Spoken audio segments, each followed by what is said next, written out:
الله الرحمن الرحیم پێشەکی بەخراوەتینەوە کەناڵەکەتانە کەم زۆر بەخێر بن سەر چاومان کام حەزەتتان کێشاوە. ئێمە هەندێک ماڵین لە منتیقە سەناعیەکەمان پێڵێن هەم ئالیاتی شورتەمان پێڵێن کاتی خۆی ماڵانە ئاوارەی تیا بووە، ئاوارەی کەرکووکیەکانی تیا بووە.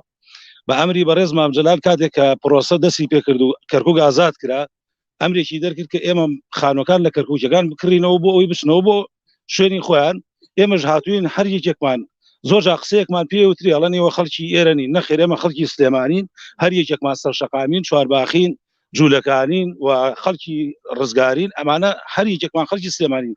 بەڵام لەبەر کەم دەرامەتی هاتوین لێرانە هەر کەسێک لە عاسی خۆمان ئەم خانوانەمان کڕیوە بە ئەمری بەڕێز مام جەلال کە ئەوان بچنەوە کەرکووک ئاوادانکەنەوە کوردەکانی ئێرە. ئێستش لێرانە شارەوانی هەموو ڕۆژ هەموو ساڵێک لە ساڵێکا 4 جار 5 جار بیانومان پێگرێت بە بیانووی ئەوەی بچن چۆڵیکەن. ئەمجا بە حقت قسەیەک هەیەکەوە عەرزیان داوە پێمان، بەڵێ ڕاستەکەن عەرزیان داوە پێمان، عەرزێکیان داوە پێمان ئەوەتانە لە سۆتکە سۆردەیە پشتی فەرماندەیی بۆ بنشاخکە، هیچ خزمەت گوزاریەکی نییە. تەنانەت ئێمە من خۆم چوومەتە لای بەڕێز شارەوانی لەوێ قسەم لەگەڵات وتم کاکە ئەگەرەوێ عەرزەکە چۆڵکەین بەسەر چاو و بەسەر سەرم، ئێستا من لەسەر کورسەکەی خۆدا ئەنیشم هەتا ماڵەکەم لەوێ بارەکرێ لەبەرچی بەس ئەوەنە ڕێگەم پێ بدە لەو شوێنە خانوویەک هۆدەیە شتێ دروستکەم. وتی وەڵاو بە ئێمە ناکرێت نە خزمە هیچ خزمەت گوزاریەکی نییە. وتم دەی کاکە ئێمە هەمومان ئەم ماڵە فەقیرانە لە تاو بێ ئیشی لە تاو مەعیشەت ڕامان کردووە لە تاو کرێچێتی هاتوینەوە خانوومان دانیشتوین، بەڵام هەمدی زەمانکردنەوە کرێچێتی دووبارە ئەڵێ ئەوە عەرزەکانە کاتێ دراوە پێتان ڕقەمێکی هەواییە، تەنانەت پارەکەش ئەو کابرایی کەوا بڵین ئەو عەرزیان لێ سندوە بیەن بە ئێمە کردبووی بەگەنم. بەڵێ هەمومان کڕیمانە بەڵێ زەوی کشت و کاڵی و هەتاوەکو و پارەکەش کابرای کرد بەگەنم. ئەمڕۆ شارەوانی هات خانوویان ڕوخاندووە چیان کردو پێتان یاوت چی؟ ئەمڕۆ هاتوون خانوویان ڕوخانەوە لەو خانوانەی کە چۆڵم بە بیانووی ئەوە، بەڵام هاتن ئەو بینایان ڕوخان هەر لە بن بچن سەیری بکەن خۆدان تەسویری کەن کەوا شتەکانیان ڕوخانەوە بەسەر ماڵەکانە و هەموو خانوویەکیش لەم سەردەما وا گوزەرێ ئەگەر حەوشەی نەبێ بە هیچ شێوازێ پێی ناوترێ خانوو، بەڵام ئەممان هاتوون حەوشەکانیشیان ڕوخانوین و هەم خانووەکانیشیان ڕوخانەوە بیناکرد. وەڵا بە حسابی خۆیان کە ڕۆیشتن وتیانەوە یەکشەمە ژینەوە بۆتانم دی. داواکاری ئێوە هەڵوێستی ئێوە چیە؟ داواکاری ئێمە و هەڵوێستی ئێمە بەس دووشتە.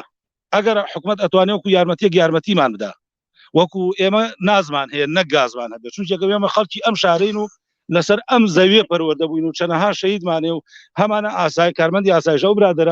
ئەو برادرە کە خانووەکەی ڕوخاوە لە پشتمەوە برادری ئاسایشە لە دەواما بووە. من خۆم زۆر قسەم لەگەڵا کرد و تاخیرمان کرد لەبەروی کە خانووەکەی نەڕوخێنن، لە بوتمان هەر هیچ ژەویبا لە دەوام بێتەوە، ماقول نییە کابرایەک لە یاسایە لە دەواما بێ کاتێ بێتەوە ماڵەکەی ڕوخابێ. ئێمە هیچ شتێکمان بە حکومەت نییە، بەس ئەوە نەپیارەڵی ئەو عەرزانەی کە یاوتانە پێمان دووشتمان بۆ بکەن. یەکەمیان ئەگەر ئەتوانن خزمەت گوزاریمان بۆ بکەن، خزمەت گوزاریشمان بۆ بکەن، ئێمە هەمومان بە واجبی خۆمان نەزانین کەوا ئێرە شۆڵکین و بڕۆین. ئەمە یەکەمینی. دووهەمینی ئەگەر خزمەت گوزاری ناکرێت خۆی مە زۆر نین 27 ماڵین 27 ماڵەکە بۆ کۆمپانیایەک کەوا ئێرە کراوە 27 ماڵ هیچ نییە بتوانێت کەوا چارەسەرێک بۆ ئێمە بکە، یا ئەوەی عەرزەکانمان بۆ بگۆڕێ یان ئەوەی شارە خزمەت گوزاریمان بۆ بنێرێت و لەوێت تیانیشتەجێبی. کۆتا ماڵات چۆنەکە بۆتان دانراوە ئەو زەویانەی ئێوە کە پێتان دراوە هیچ خانوویەکی تاکراوەتەوە تا ئێستا؟ ئەوەی کە لەوێ هیچ خزمەت گوزاریشی بۆ نەچووە. نەک من بە کابرای وەکو پێشتر باسم کرد بە مدیری شارەوانی لەسەر کورسەکە دانیشم ماڵەکەم بارەکەم، بەس ڕێگەم پێ بە هۆدەیە دروستکەم. وتی ئەوە شتیوانیە لای ئێمە چونکە هیچ خزمەت گوزاریی بۆ ئەو شوێنە نەچووە.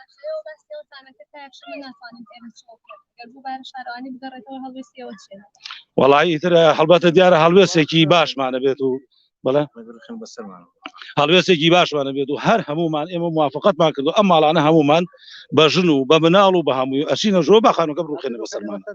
زۆر ئاسایی.